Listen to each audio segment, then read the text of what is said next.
यहाँ किस लिए आई है जो पहलवानों का आंदोलन? मैं इन लोगों के साथ इसलिए आया हूँ सर क्योंकि इन्होंने मुझे इंस्पायर किया सर कि मैं स्पोर्ट्स खेलूं, और इनके साथ ऐसा हो रहा है सर। ये हमारे आइडल हैं, नेशनल आइडल्स हैं, और ये आज फुटपाथ पे सो रहे हैं। इनके पास खाना नहीं है, पानी नहीं है, बिजली नहीं है, इनकी मांगे पूरी नहीं हो रही है, इनका शोषण हो रहा है। तो फिर कैसे डेमोक्रेसी है सर? ये ना जुडिशरी अपना काम सही से कर पाती है। 2 हफ्ते का 3 महीने हो गया, और FIR भी हुई तो सुप्रीम कोर्ट के कहने पे। सुप्रीम कोर्ट सबसे पावरफुल बॉडी है इस कंट्री में सर। फिर सर कुछ लोग कह देंगे वो तभी क्यों नहीं आए जब 2014 में शोषण हो रहा था। अगर वो तभी आ जाते ना तो आज इनमें से किसी को भी आप देख नहीं पाते सर जिंदा। ब्रिजभूषण सिंह पे 38 केसेस हैं जब वो MP बने थे। एक इंटरव्यू में उन्होंने खुद एडमायर किया कि मैंने मर्डर किया है, उन्हें तब कुछ नहीं हुआ। उनके पास अटेम्प्ट टू मर्डर के केसेस थे, तब कुछ नहीं हुआ। उन्होंने खिलाड़ी को थप्पड़ मार दिया, तब उन्हें हटाया नहीं गया। इतना बड़ा प्रोटेस्ट हुआ तब वो हटे, और अभी तक वो जेल में भी नहीं गए सर। तो इंडियन भारतीयों को समझना होगा कि आपने जो आइडियोलॉजी पाल रखी है ना एक्सट्रीमिज्म की, हिंदू नेशनलिज्म की, कि हम तो बीजेपी के साथ ही खड़े होंगे, उससे हटिए और देखिए। पहले देश में बहुत काम अच्छे हुए सर, मैं ये भी मानता हूँ, पर सर अगर 10% काम अच्छे होते हैं ना सर, तो 90% जो काम बुरे हुए हैं उन्हें भी देखिए। जब ये पहलवान जीत के आते हैं तो मेडल लेके आते हैं, आपने देखा होगा प्रधानमंत्री मोदी जी साथ में बुला के डिनर करते हैं, फोटो खिंचवाते हैं। आपको लगता है कि प्रधानमंत्री जी क्यों नहीं बोल रहे हैं अभी? सर बोलना चाहिए मुझे सर। अगर आपने उनके फॉर्मर दोस्त और कश्मीर के फॉर्मर गवर्नर का इंटरव्यू सुना होगा ना, उन्होंने अपने इंटरव्यू में कहा था कि मोदी जी को खास गुस्सा नहीं है करप्शन पे। और सर अगर आप देखेंगे ना शोषण एक टाइप का करप्शन ही है, उन्हें खास गुस्सा तो है नहीं, तो कुछ कहेंगे नहीं सर, क्योंकि अगर वो कह देते हैं तो फिर सर गड़े हुए जो मुर्दे हैं ना वो भी उखड़ेंगे। और जब वो उखड़ेंगे ना सर, क्योंकि विपक्ष तो अपने आप से कुछ कर नहीं पा रहे 2024 के चुनाव 2024 के चुनाव तक, फिर वो गड़े हुए मुर्दे उखड़ेंगे तो शायद वो 350 का टारगेट है ना, अब 300 पार, वो शायद 200 पार भी ना हो पाए। तो सर इसी वजह से, और जो पहलवान है ना सर, यह शर्म की बात है सर, बहुत ज्यादा शर्म की बात है कि पूरी दुनिया देख रही है कि भारत के पहलवान रोड पे सो रहे हैं। और जो लोग तो लगता है लेकिन कि पहलवान सच बोल रहे हैं सर, ये वही लोग है ना सर जो भारत के लिए मेडल लाने के लिए अपनी पूरी जिंदगी सर डिवोट कर देते हैं, पूरी जिंदगी पूरा बल लगा देते हैं अपना। सर ये लोग झूठ क्यों बोलेंगे? और ऊपर से सर ये लोग रो रहे हैं। अगर कोई झूठ बोलता है ना सर तो आप उसे पकड़ लेते हो, जैसे कहते हैं ना चोट की दाढ़ी में तिनका, उसी तरह सर बेचारे ये जो है ना पहलवान, ये बेचारे हो चुके हैं। इनका खाना, अरे झूठ बोल रहे होते तो सही तो बीजेपी इतनी चुप नहीं बैठी होती सर। बीजेपी जानती है कि वो चुप में बैठे हुए हैं, वो बीजेपी चुप बैठी हुई है क्योंकि ये सच बोल रहे हैं। बीजेपी तो कह रही है कि ये राजनीति हो रही है। सर राजनीति क्यों हो रही है सर? राजनीति होती सर तो इतना बड़ा प्रोटेस्ट सर, तो अभी तक राजनीति होती है सर, तो अभी बहुत तेजी से काम होता सर। ब्रिजभूषण सिंह अभी जेल में होते, ये राजनीति, ये सच को दबाने की वो कोशिश हो रही है सर, कि एक बार दब जाए तो ब्रिजभूषण सिंह को वापस, क्योंकि गोंडा सर ब्रिजभूषण सिंह के अलावा 6 बार जीता है 1990 से गोंडा में। फिर एक जिला जो उत्तर प्रदेश का है वो जाएगा सर। उन्होंने एक बार एडमायर किया था कि मैं कुश्ती खेलता हूँ सर, इतना बड़ा झूठ बोला क्योंकि वो कुश्ती ऑर्गेनाइज करते थे, वो खेलते भी नहीं थे। सर PT उषा का जो बयान आया सर, वो भी एक शर्म की बात है सर कि PT उषा जैसी प्लेयर पे प्रेशर बनाया जा रहा है, क्योंकि मुझे नहीं लगता उन्होंने खुद से बोला होगा। अच्छा, आपको लगता है तो अपना बयान नहीं है sir? PT Usha Indian Olympic की सर, इंडियन ओलंपिक कम्युनिटी में सर एसोसिएशन में टॉप है सर, अध्यक्ष है सर। एक खिलाड़ी दूसरे खिलाड़ी को इस तरह जज नहीं करता है, तो उन पे प्रेशर बनाया गया होगा, क्या बोलिए ऐसा मतलब उनको डर की वजह से बुलाया गया। हाँ। कोई ना कोई मतलब दबाव है। हाँ सर, उनकी अकेडमी पर जब सर उनकी अकेडमी फंस गई थी तब वो रो रही थी। शायद वो डर दिखाया हो सकता है कि आपकी अकेडमी पर फंस जाएगी दूसरी बात। पर सर चलिए कॉन्ट्रोवर्सी स्टोरीज के बाद नहीं जाते हैं, अभी यहाँ पे आते हैं। सर जो पहलवान है उन्हें आप ओलंपिक्स में खेल, ओलंपिक ट्रायल है सर, वो वहां पे जाए फिर अपना इंसाफ मांगे। जनवरी में जब प्रोटेस्ट हुआ है सर तो तभी इंसाफ हो जाना चाहिए था सर। 2 वीक में आ जाएगा इंसाफ।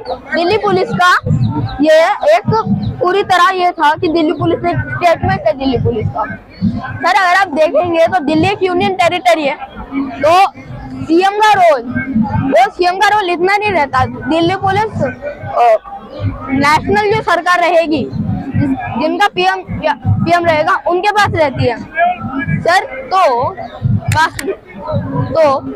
ये जो है कि दिल्ली पुलिस पर सर प्रेशर तो ऊपर से आया है, ना सीएम से, डायरेक्ट पीएम से। पीएम के प्रेशर पर सर कोई भी पुलिस कैसे काम करेगी। और दिल्ली पुलिस ये भी सर ये बहुत बुरा दाग लगेगा कि आप नहीं कर पाए। जब इतना बड़ा धरना हुआ जनवरी में, तब आप नहीं परफॉर्म कर पाए। और आपने एफआईआर भी डाली 3 महीने बाद, वो भी सुप्रीम कोर्ट के कहने पे। ये सर दिल्ली पुलिस के लिए तो बहुत शर्म की बात है। आप भारत के दिल, जो दिल है, दिल्ली को भारत का दिल कहा जाता है, वहाँ के आप रक्षक है और आपसे काम नहीं हो रहा। आपका जो काम है वो नहीं हो रहा है। अब कई लोग सर ये भी कहते हैं कि ब्रिजभूषण सिंह पे तो एफआईआर हो गई, बस हो गया। सर ऐसा नहीं है, एफआईआर तो कईयों पे हो रखी, एफआईआर जिसमें बहुत लोगों पे हो रखी है, पर उन लोग पे अभी तक जो डिसीजन है कोर्ट का वो नहीं आया। सर इंडिया में 2014 और 19 में सर लोगों ने इसलिए वोट दिए थे कि महंगाई कम होगी और जुडिशनरी तेजी से काम करेगी। जो जुडिशनरी की धार चली गई थी वो तेजी से होगी, पर अब सर वो धार तो और घटती हुई जा रही है सर। हमारे जो नेशनल चीफ जस्टिस हैं DY चंद्रचूड़, उन्होंने कहा है कि सबके लिए कानून एक जैसा है सर। तो फिर ब्रिजभूषण सिंह पे भी सर वही हो, वो किसी भी रेपिस्ट पे होता है सर, क्योंकि ये बहुत शर्म की बात है सर। निर्लज्जता है, वल्गैरिटी है ये कि आप पहले उन्हें शोषित करते हैं फिर कहते हैं मैंने ये नहीं किया।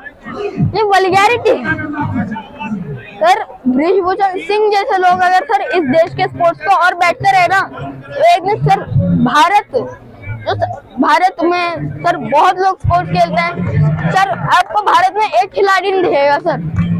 आगे क्या लग रहा है कि न्याय मिलेगा इन लोगों को? सर न्याय मिलना चाहिए और शायद न्याय मिलेगा भी, क्योंकि जिस तरह का प्रेशर अप्लाई हुआ है बीजेपी पे, क्योंकि 30 अप्रैल को मन की बात का 100वां भाग है, 100वां भाग होगा, ये प्लान भी हो चुका होगा, फिर एकदम से वापस से प्रोटेस्ट आ गया। तो फिर सर जो बीजेपी की कैलकुलेशंस हैं, भारतीय जनता पार्टी की कैलकुलेशन, उन पे भी प्रेशर बनेगा। शायद ब्रिजभूषण सिंह को सर इंसाफ जो है, ब्रिजभूषण सिंह के खिलाफ जो है हमारे पहलवान हैं, उन्हें इंसाफ मिलना चाहिए, क्योंकि सर ये लोग भारत के लिए अपनी पूरे बल से, अपनी पूरी शिद्दत से मेडल्स लाते हैं, तब हम इनका इनके हाथ फोटो खींचते हैं। इनका क्रेडिट भी थोड़ा बहुत हमने देखा कि पिछले बार जब क्रेडिट आया तब मोदी मीडिया जो थी, मोदी जी की मीडिया जो थी, उन्होंने थोड़ा सा ऐसे भी कहा कि मोदी जी के राज में मेडल आया। तो ऐसे जिस तरह प्रिटेंड करते हैं ना सर मीडिया वाले कि ये तो राजनीति चल रही है, राजनीति नहीं है। ये लोग अपना पूरा बल लगा के कह रहे हैं कि हमारे साथ शोषण हुआ है, शोषण हुआ है, शोषण हुआ है, पर आपके लिए अभी अगर राजनीति है ना सर, तो फिर सर मोदी मीडिया के नारे लगेंगे सर यहाँ पे कल, और उन नारों को यही कह दीजिए कि जैसे सर अभी कोई चैनल है तो उसके आगे आप लिख दीजिए गोदी मीडिया, चैनल का नाम न्यूज, ऐसे ही लिख दीजिए ना सर।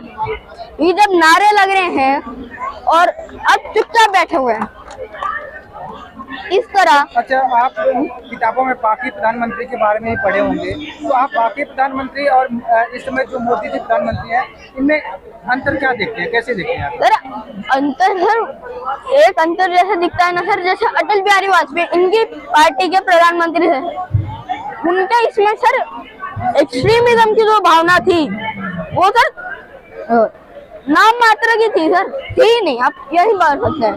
पर मोदी जी जब आए तब एक्सट्रीमिज्म जो था या फिर देश के लोगों के बीच में नफरत थी वो ना खत्म थी सर, बिल्कुल लो लेवल पे थी। वो जिस तरह रॉकेट की स्पीड से ऊपर गई ना सर, उसकी वजह से मोदी जी आए। फिर 2019 में उन्होंने और ऊपर भेजा।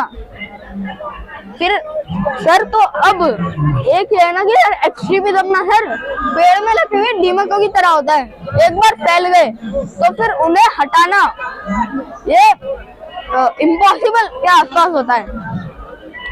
तो सर मोदी जी की जो आइडियोलॉजी थी ना, हिंदी हिंदू हिंदुस्तान, वो सर अगर आप देखेंगे तो पंडित जवाहरलाल नेहरू, अगर आपने कहा कि कंपेयर कीजिए तो पंडित जवाहरलाल नेहरू ने कहा था India is the example of unity in diversity, उनकी बुक डिस्कवरी इन इंडिया में। सर एक दिन एग्जाम्पल रहने वाला ये Bharat sir unity in diversity का, आज सर वो खुद की यूनिटी बचाने के लिए हर तरस रहा है। तो सर ऐसा जो 8 साल हुए हैं सर, 8 नहीं सर 9 साल हो गए हैं, तो इन 9 सालों में जो हमने इम्पैक्ट देखा सर एक्सट्रीमिज्म का, ये लोगों को समझने दीजिए कि एक्सट्रीमिज्म का जब तक देश पर इम्पैक्ट रहेगा तब तक देश ये अंदर से खोखला हो जाएगा सर एक दिन। सर पहलवान हमारे सर कह रहे कि हमारा शोषण हुआ है, फिर अब लोग कह रहे हैं कि आप कभी क्यों नहीं आए जब आपका शोषण हुआ था। बृजभूषण सिंह की अगर आपने कभी हिस्ट्री देखी होगी सर, एक टाइम गोंडा जो उनका किला है 1990 से 6 बार जीते हैं सर, वहां पे किसी और को टिकट दी थी अटल बिहारी वाजपेयी जी ने, वरिष्ठ नेता थे सर उस टाइम के। सर वो जो नेता थे जिन्हें टिकट मिली थी और रोड एक्सीडेंट में मर गए, अटल बिहारी वाजपेयी को खुद एक टाइम ऐसा लगा कि बृजभूषण सिंह का ही काम है और शायद वो काम उनका था ही। सर हमारे जो पहलवान है ना सर, इन्होंने बहुत झेल लिया है सर। अच्छा, मोदी जी का आज 100वां एपिसोड है वो मन की बात का, इस पर कुछ कहना चाहेंगे? सर क्या ही करूं सर, मन की बात से आम आदमी के तो होती नहीं है। 2014 में सर कई लोगों को ऐसा लगा था कि प्रधानमंत्री बोलेगा आम आदमी बोलेगा। सर प्रधानमंत्री और आम आदमी तो छोड़ ही दीजिए सर, एक पार्टी का सिर्फ एक नेता बोलता है, ऐसा मतलब ऐसा लगने लगा है अब तो।